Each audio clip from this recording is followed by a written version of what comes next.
ছেলেটা আমার সাথে অনেক অনেক কাজ করতেছে আজকে। আসসালামু আলাইকুম, সবাই কেমন আছেন? আশা করি সবাই ভালো আছেন। আলহামদুলিল্লাহ, আপনাদের দোয়া এবং ভালোবাসা আমরা সবাই ভালো আছি। এই যে দেখেন, আমাদের বাড়ি মানে এই টিনের চালের উপর আমি লাউ গাছ উঠাই দিছিলাম। লাউ গাছ ছিল এখানে, প্রচুর লাউ হয়েছে। ইনশাল্লাহ আমি কম খাইছি, কিন্তু আমি সবাইকে দিছি লাস্টে।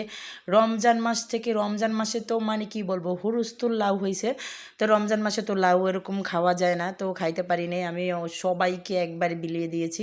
আলহামদুলিল্লাহ, আল্লাহ যা দিছে ফসল খুবই ভালো দিছে।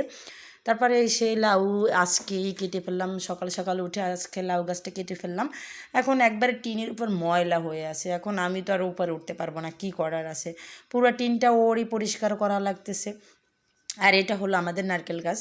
এইটা আর এইটা, আরও একটা নারকেল গাছ আছে। এই তিনটা হলো আমরাই ভাগে পাইছি, ভাগ করা হয়েছে, এই তিনটা পাইছি। আর এটা হলো আমার শাশুড়ি এদের। আর ও দেখেন না কি বসে বসে কষ্ট হইতেছে, প্রচুর বসে বসে ঝাড়ু দিতেছে। আর এটা হলো তো বললাম, ওই যে আমার সাথে পিচ্ছি একটারে দেখেন, আমার দেবরের ছেলে। এই যে এটা দুষ্টর সেরা। এই যে দেখেন না কেমন করে চোখ মারিয়ে দিতেছে, সকালবেলা ঘুম থেকে উঠেই দেখে আমি ছাদের উপরে, আর ও আমাকে এরকম করতেছে। আমি যা বলতেছি ওই দেখেন কেমন করে চোখ মারতেছে। মানে খুবই মিষ্টি। যাই হোক, আমাকে আম্মু ডাকে, ও আমাকে আম্মু ডাকে, আমার সাথে সারাদিন থাকে। ঘুম থেকে ওঠার পরেই আমার কাছে, মানে শুধু ঘুমায়, একটু রাত্রে ঘুমায় ওর মার কাছে, ঘরে ঘুমায়, আর না হয় সারাদিন আমার কাছে। ও আমাকে ছাড়া কিছুই বুঝে না এরকম। যাই হোক, ছোট বাচ্চা যার কাছে ভালোবাসা পায় তার কাছেই যায়, আর যার কাছে ভালো লাগে তার কাছেই যায়।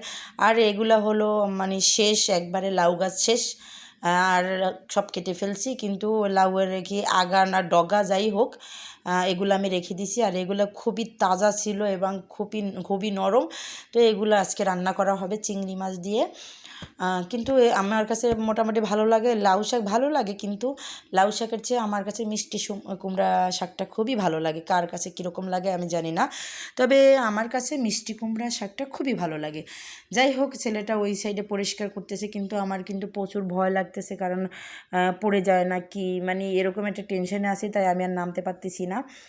আর এই যে আমাদের গাছ, আমাদের বাড়ির এই যে আম গাছ, এটা হলো আমার শাশুড়ি মায়ের আম গাছ, আমাদের না, শাশুড়ি মায়ের আম গাছ। যাই হোক, এদের ঘরটা হলো ওই সাইডে, আর আমার ঘরটা তো এইটা, আর ওটা হলো আমি 2-3টা নারকেল গাছ পাইছি। যাই হোক, আলহামদুলিল্লাহ, যা পাইছি ভালোই পাইছি। যে দেখেন না টিনের কি অবস্থা, মানে পাতাগুলা পচে পচে এরকম হয়ে গেছে টিনের। এখন যদি পরিষ্কার করা না হয়, এখান থেকে কি বলবে, জং ধরে যাবে, নষ্ট হয়ে যাবে। এই যে এটা হলো ছোলম গাছ, এটাও আমাদের ভাগে পড়েনি, এটা সবাই মিলে খেতে পারবে এরকম একটা সিস্টেম করা আছে। যাই হোক, এই আজকে এই লাউ শাকগুলো রান্না করা হবে চিংড়ি মাছ দিয়ে। লাউ শাকগুলো দেখে আসলে আমার কাছে খুবই ভালো লাগছে। চিন্তা করলাম আমি কিছু রেখে দিব, আর পাশের বাড়ির কাকিকেও কিছু দিয়ে দিব। যে উনি একদিন বলছিল যে লাউ শাক খেতে ইচ্ছা করে, তাই আমি ওনাকেও কিছু দিয়ে দিব, আর আমি কিছু রান্না করব। আর সবাই বললাম না, সবাই একটু মিলে জিলে খাইলে কিন্তু খুবই ভালো লাগে। ওকে, সবাই ভালো থাকেন, সুস্থ থাকেন, আল্লাহ হাফেজ।